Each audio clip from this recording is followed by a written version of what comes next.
Hello my friends and welcome back to the rabbit hole. Today's video is one that I am so excited to do. So many of you guys have asked me, can you just recommend me, the best skincare products out there? Well, no, I can't, because skincare is so personal that it is going to depend on your skin type, on your preferences, etc. But there is one thing that I can do, and that is attempt to simplify all of this massively science jargony skincare information that is out there. Walk a middle line between it being that and this product smells good, guys, you should probably buy it. So that's going to be the goal of this new series that I'm starting. It is going to be skincare simplified to the best of my ability. And the very first video I want to do is vitamin C, because this is the topic that I get asked about the most. It seems that there are such divided opinions on vitamin C in the skincare world. Does it work? Is it a waste of your money? And it seems like people will tell you different things. Dermatologists will tell you different things. But the fact is, vitamin C is complicated. Do you like my dressed for the occasion and my arrangement here? It does not come as naturally to me as it does to many of these people on Instagram to do all this pretty stuff. So in this series, there's going to be three main points that I'm going to try to answer. I'm going to answer what is it, how do you use it, and how do you choose it? So let's kind of start with defining what vitamin C is. So vitamin C is an antioxidant, which is a word that a lot of people kind of just know means, it's good for me. But specifically with vitamin C, what it does is it prevents damage to your skin from free radicals, which you could get from sunlight. That's the reason why a lot of people like to combine vitamin C with their SPF. Vitamin C also reduces pigmentation. It does this by putting a halt to melanin production in your skin. Melanin is, of course, what gives you pigment. So this can help you if you have any age spots. This can help you if you have any acne scarring, any unevenness to your skin tone. And then last, vitamin C increases collagen production. This is where we get the claim of vitamin C being anti-aging. So as you get a little older, your skin kind of stops producing the same amount of collagen that it did. But if you can get in there and kind of increase that collagen synthesis, then you could do things like prevent fine lines. All of that sounds so good. Let's figure out how to use vitamin C. Now you can get an entire skincare regimen that is nothing but vitamin C cleanser, vitamin C toner, vitamin C serum, vitamin C moisturizer, vitamin C oil. But where is it optimal to get your vitamin C into your routine? I would argue as a serum. The reason for this is that you want vitamin C to penetrate deeply into the skin, stay on the skin for as long as possible. Now granted, you could still get some percentage of vitamin C from any step in your skincare routine, but as your serum/treatment, that's where you're going to see the maximum potential of vitamin C kind of unleashed. But I do need to bring up a little thing we talked about a long time ago on this channel called the reservoir effect. Now I know that sounds a little complicated, but really all it means is that vitamin C can max out on your skin. Your skin is able to hold and utilize a certain amount of vitamin C. Basically, once your skin hits a certain point of the amount of vitamin C that it is holding, it doesn't matter if you try to give it any more, it can't hold it. One of the biggest problems with vitamin C is we don't actually know what's too much. It just really needs to be studied a lot more than it has been, but it seems like you don't need to go higher than a serum that has 20% vitamin C.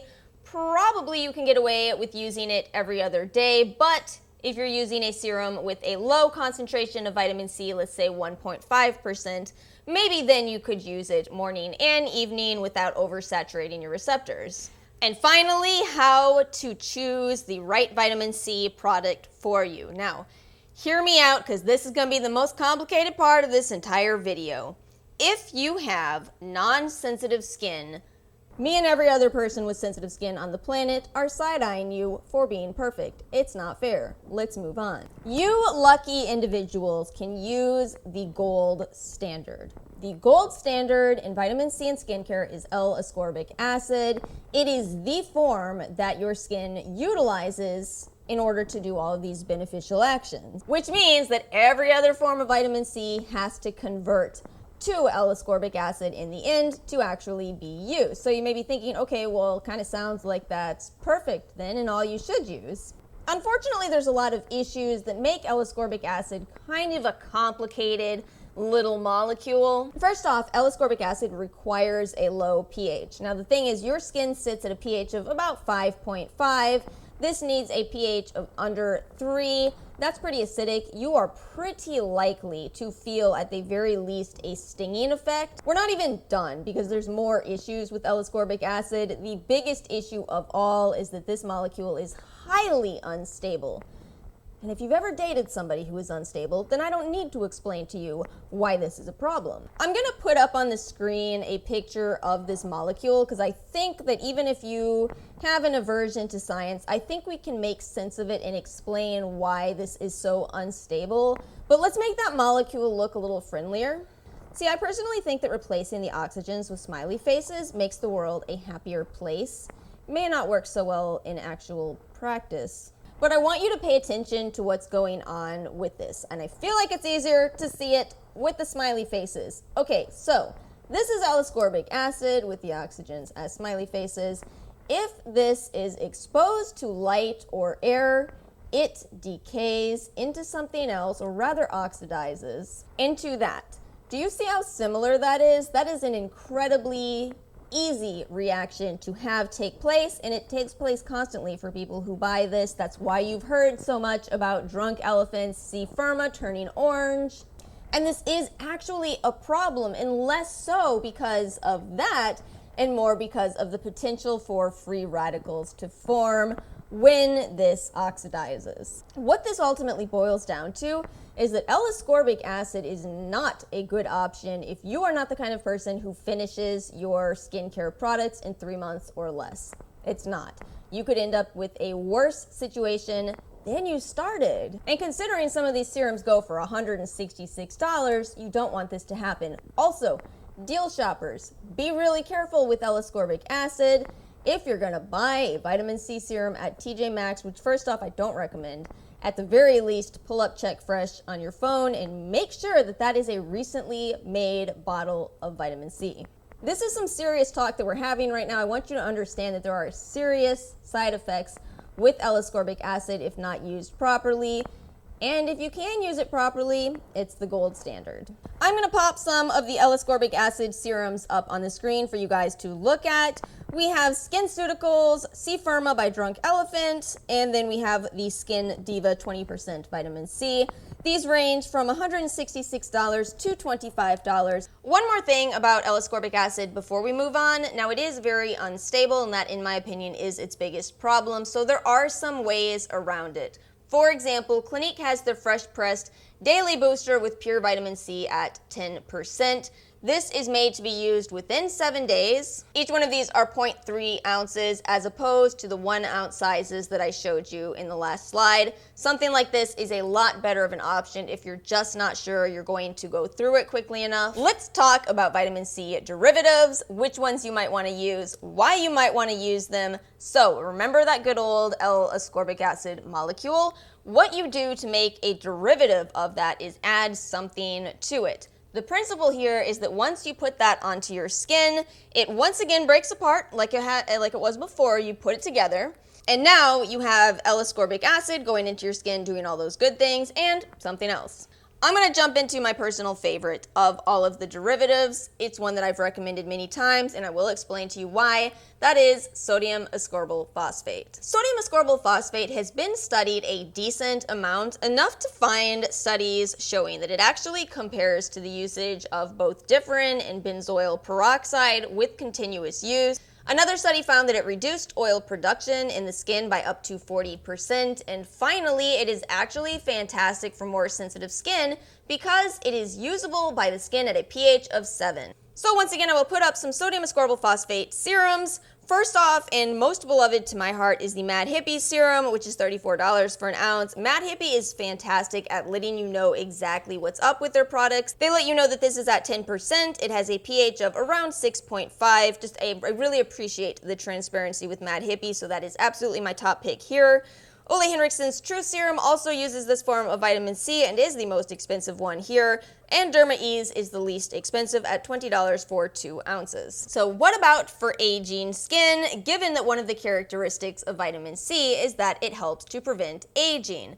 Well, the best form for this may actually be tetrahexyldecyl ascorbate, hereafter known as THD ascorbate. This particular derivative is oil soluble, which means it actually penetrates deeper into the skin. And in addition to that, THD ascorbate is a much more stable molecule. Let's go ahead and go over some serum examples. Sunday Riley's CEO is the one that I actually recommend the least personally, just because this one is really tough on the skin. It's got glycolic acid in it as well, has a very low pH. Personally, I would go for Peter Thomas Ross Potency Serum, which is the single serum that made me actually discover that I like vitamin C as a whole, or the Perricone MD Brightening Serum at $69 for an ounce. I know I haven't mentioned The Ordinary yet, and I know some people have been waiting for this, so let's talk about a couple more derivatives that are kind of less common. These next two that I'm going to talk about are much better as an introduction to vitamin C. They have been studied, but they've been found to not be as potent as the other forms that I've already discussed. The Ordinary does have options for both of these, and I will go ahead and put them up on the screen. First off, we have Ascorbyl Glucoside. This one combines well with niacinamide, which is a nice feature if you are concerned about mixing vitamin C and niacinamide, because some people are. Now, personally, I'm not. Some people are. But again, ascorbyl glucoside is going to be more mild and more stable. We also have magnesium ascorbyl phosphate. This one has actually been studied a surprising amount, but I think that the reason we don't see it appear in more serums is because it's kind of just been found to not be the most effective, particularly at blocking melanin production, so I would not depend on this one to reduce age spots, at least not to the level of the other vitamin C serum options. However, it does show some antioxidant activity, so maybe this is a good option for those who are new to vitamin C. I also want to mention Glycerol ascorbate. This is one that I don't hear about too often, but this is when you take that L-Ascorbic acid molecule and you combine it with glycerin. Glycerin is a humectant. It is something that is in a lot of moisturizers because it is very hydrating on the skin. So maybe something like this could be optimal for dry skin, and this is the form of vitamin C that Tatcha uses. But I already told you my absolute favorite form of vitamin C. I'm also going to tell you the one that I am watching the most. This one is 3-O-ethyl ascorbic acid, and this is the one I just really want to see more research done on, because what we've seen so far is really promising. It's just that we can't really swear by it just yet. What's so fascinating about this derivative of vitamin C is that this one might actually not need to be converted to L-ascorbic acid. Again, might not. We still need more research on it. But if that's the case, then this could be a vitamin C derivative that doesn't sting your skin, isn't anywhere near as unstable, and yet gives you almost the exact same benefits as that highly unstable L-ascorbic acid. It is worth watching. Fingers crossed that more research happens on this. And so far, a couple of forms of vitamin C serums in which you can purchase this include both the Algenist Genius Serum and Dr. Dennis Gross's C+ Collagen Brighten and Firm Vitamin C Serum. I did enjoy both of those. I felt like they were really effective and I could use them. So that's all I'm going to cover in this video, and I know that it could still be kind of overwhelming, so I want to share with you something that I shared a while back when I was talking about how to make a drugstore routine from expensive skincare that you've tried. This is this work backwards approach. Now, I don't know if this works for people internationally to the level that it works for those of us in America, where sampling is just so second nature. But if you are an American, or if you subscribe to Ipsy, Birchbox, what have you, you've tried a lot of skincare. What I would recommend to you is take all of the products that worked for you. I already talked about this and I'll mention it again. So for me, I had my Ole Henriksen True Serum and my Mad Hippie Vitamin C, which is currently in my bathroom. I realized that both of those gave me really good results, so I looked at the common denominator in both of them, realized it was sodium ascorbyl phosphate, and that's what really helped me to understand what works for me.